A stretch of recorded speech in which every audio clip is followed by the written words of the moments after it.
Well, some of the hottest days of the year so far are upon us. Temperatures rose into the 80s today, the upper 80s, and it's also humid outside.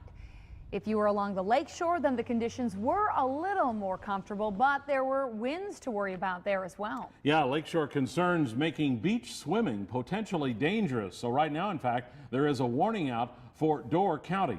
Meteorologist Phil DeCastro took the storm chaser there today. Joins us live with more on what's called a beach hazards statement.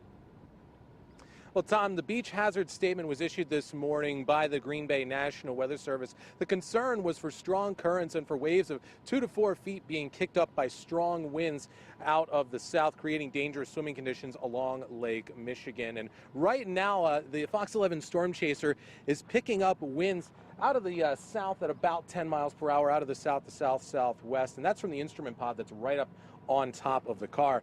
But as we've gone up and down the Door County shore, we haven't seen too much in the way of particularly high waves.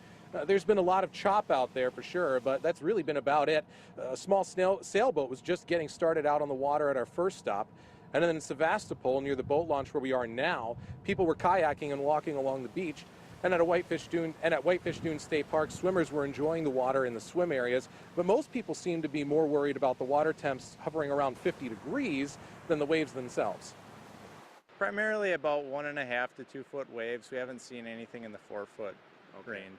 The waves right now are nothing. I mean, the kids would be, if it were warmer, the kids would be playing in these. This is, I mean, maybe there's more severe weather coming, but this is nothing. The beach hazards statement is expected to expire at about 9 o'clock tonight. And even though we haven't seen waves of up to that 4 feet threshold that they could have been expecting, it's probably best that if you are going out to the beach still this evening, that you do exercise just a little bit more caution than usual. In Sevastopol, Phil DeCastro, Fox 11 News.